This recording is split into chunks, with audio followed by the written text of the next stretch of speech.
my amazing grade 2 artists. Today, we will find inspiration in the art and life of artist Ted Harrison. Although he's known as a Canadian artist, he was actually born in England in 1926 and later moved to the Yukon province in Canada. There, he became captivated by the stunning mountainous wilderness and the breathtaking displays of the Northern Lights, or Aurora Borealis. Ted Harrison's landscape paintings are famous for their bold colors, fluid lines, and a magical play of light over the land. His artwork often features abstract representations of people and nature, celebrating indigenous themes and the beauty of the Alaskan wilderness. Together, these elements create a dreamlike quality that invites viewers into his vibrant world. Four things that Harris always included in his work are horizon lines, simple shape lines, a sun, and bold colors. We too will create a work today that includes these inspiring elements. You will first be getting a paper that already has an animal or symbol common to the Canadian Arctic. Today, I'll be choosing the paper that has an Inukshuk sculpture. An Inukshuk is a special stone sculpture that people build, usually in the shape of a person. It comes from the Inuit culture in Canada. Inukshuks were used to help guide travelers in the snowy Arctic, showing them the way to go. They can also mark important places, like where to find food or water. Today, Inukshuks remind us of friendship and support, just like how they helped people in the past. So just like Ted Harrison, we are going to be focusing on creating a horizon line.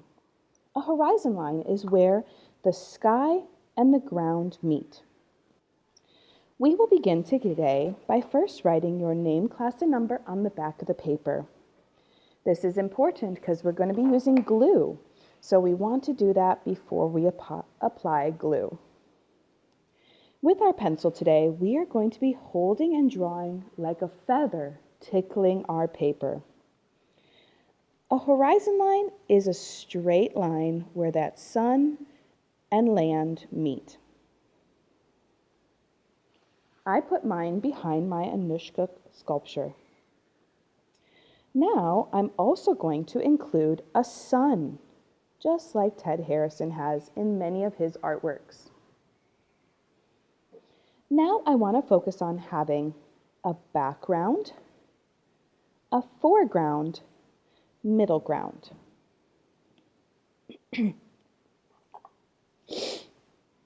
Now I want to focus on having a background, a middle ground, and a foreground in my landscape. To do this, you can include things like clouds, mountains in your middle ground, just like the Yukon, or things like grass, rivers, or other rocks. No matter what you're doing, we want to focus on making our lines simple and feather light drawn. Finally, we are going to add some lines that separate these areas. Simple and fluid, just like the work of Ted Harris. Today, we want to draw between 12 to 20 lines, maximum 20. Otherwise, it may be too much for our gluing.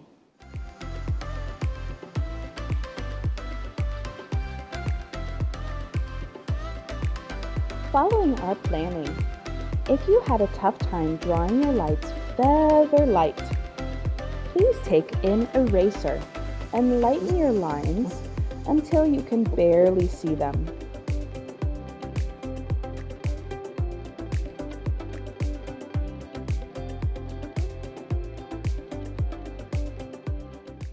At this point, I want to double check that I have my name, class, and number written on the back before I begin my final step for today, which is to apply liquid glue on top of all of my lines.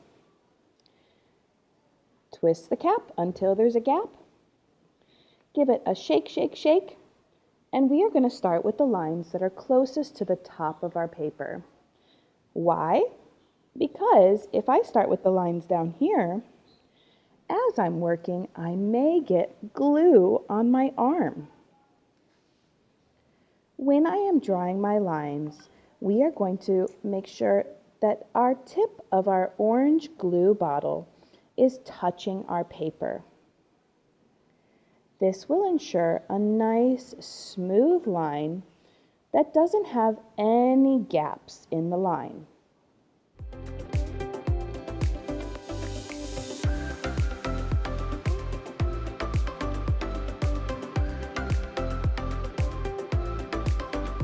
I've finished with my glue lines, and I'm going to close my glue bottle so that there's no gap under the cap. This will ensure that my glue doesn't get little dried boogers inside its nozzle, so the next student doesn't have a tough time getting the glue out. Also, go ahead and wipe off that yucky, because this prevents us from getting that clog on the very top. I now can go ahead and put my artwork carefully on the drying rack. Ooh, there's lots of glue, so I should definitely make sure to use 2 hands to carry it. Next class, we will go ahead and apply those vibrant colors to our artwork, just like our artist inspiration, Ted Harris.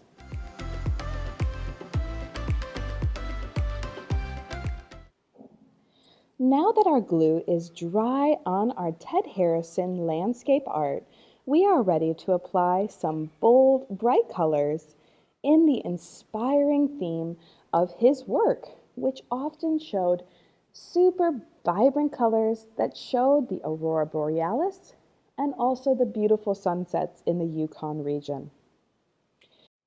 We are going to be using watercolor crayons that then we will wet and create a beautiful painting. My challenge for you today is to try and use purposeful colors. Colors that maybe show the color wheel.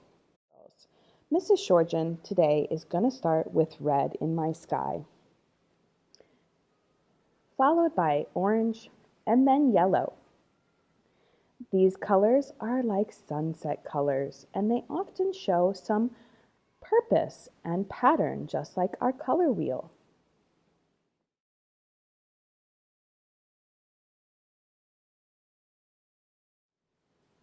If you have any areas that are like snow or clouds, you are welcome to leave them white, but you may want to make an artistic creative choice to give them a color. Oftentimes with things like clouds and snow, they can have a light blue or even purple representation in artists' works.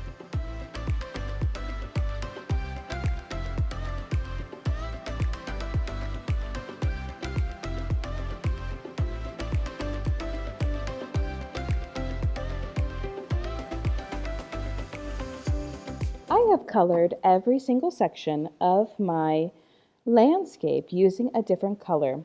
If you'd like, though, you are welcome to do a little bit of color blending in some sections to see the effect when it has water. Now I will take my paintbrush and use it to wake up and activate my color in those sections. After each color that I do, I want to make sure to give my brush a nice swirl in my cup to release any color from my bristles of my brush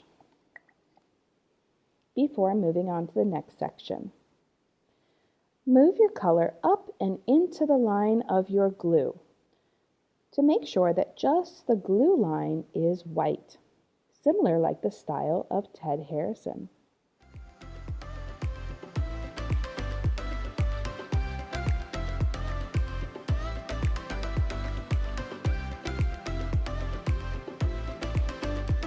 Now that I'm finished with my bright, beautiful sunset colors that represent the work of Ted Harrison, I'm ready to put my art on the drying rack.